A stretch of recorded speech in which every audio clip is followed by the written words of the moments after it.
ដល់បងប្អូនតរ៉េនខ្ញុំវាកាត់បុកទឹកបាទឆ្នាំទៅនេះពីរកន្លែង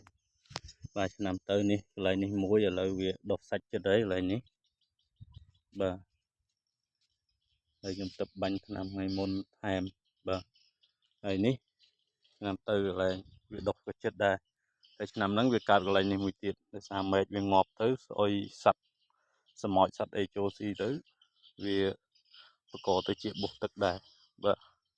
ព្រោះវាមានពងសัตว์មានអីចឹងបាទវាស៊ីទៅវាធ្វើឲ្យដំបៅទៅចេញផ្ទុះបាទអញ្ចឹងឆ្នាំទៅគឺខ្ញុំលាបស្លឹកត្រាំងខែតបាទនេះបងប្អូនឆ្នាំទៅឥឡូវវាដុះសាច់ចិត្តដែរគឺខ្ញុំអត់មានលាបថ្នាំអីច្រើនទេបាទអត់មានទិញថ្នាំអស់លុយពីផ្សារទេឥឡូវនេះមួយទៀតបងប្អូននេះខ្ញុំកោសវាចេញឲ្យស្អាតដោយសារកបិតទន់ពេកឆ្កឹះអត់ចេញអាមែកងាប់ហ្នឹងណាបាទឥឡូវខ្ញុំគឺប្រើវិធីចាស់ដដែលនេះគឺស្លឹកត្រាំងខែតបាទបេះត្រួយខ្ចីបាទយកមកញីវាអញ្ចឹងនេះបើសិនជាយើងមានត្បាល់មានរ៉ែបុកបាទបុកលាយជាមួយទឹកអីហើយវាអាច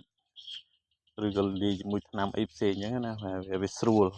ជាងយើងលាបអញ្ចឹងណាប៉ុន្តែអានេះខ្ញុំនៅចកាគឺអត់មានអីទេបាទថ្នាំស្អីក៏អត់មានដែរអញ្ចឹងមានតែស្លឹកត្រាំងខែតនឹងទៀតហើយបាទមួយឆ្នាំទៅក៏ខ្ញុំអត់មានលាបអីដែរលាបតែកត្រាំងខែតអញ្ចឹងបាទបន្ទាប់ពីលាបហើយយូរវានឹងព្យាបាលខ្លួនវាដោយសារខ្ញុំ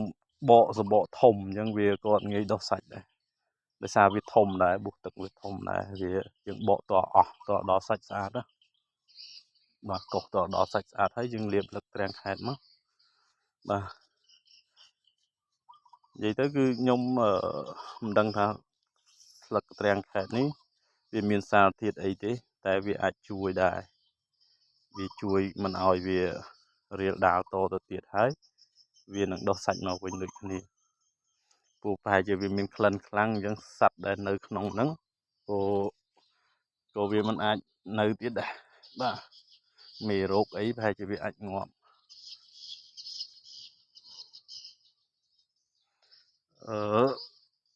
ឆ្នាំទៅខ្ញុំគ្រាន់តែលាបទេអត់បិទចោលអញ្ចឹងទេតែសារនេះបិទវាចោលអញ្ចឹងទៅថ្ងៃណាវាធ្លាក់ក៏ធ្លាក់ទៅបាទអញ្ចឹងបច្ចេកទេសរបស់ខ្ញុំដោះស្រាយបញ្ហាបុកទឹកមានតែប៉ុណ្្នឹងឯងបាទខាងក្រោមនេះដូចជាអត់អីបាទអញ្ចឹងបើបងប្អូនមិនចង់ចំណាយលុយលើការទិញថ្នាំបុកទឹកបាទបងប្អូនអាចធ្វើដូចខ្ញុំបាននេះព្រោះបទពិសោធន៍របស់ខ្ញុំឆ្នាំទៅគឺវាដុះសាច់មកវិញហើយបាទនេះថ្នាំសនេះគឺខ្ញុំលាបទឹកលាបក្រោយមួយថ្ងៃមុននេះទេបងប្អូនគឺខ្ញុំលាបការពារថែមណាក្រោយលោកវាកើតវិញអញ្ចឹងណាបាទ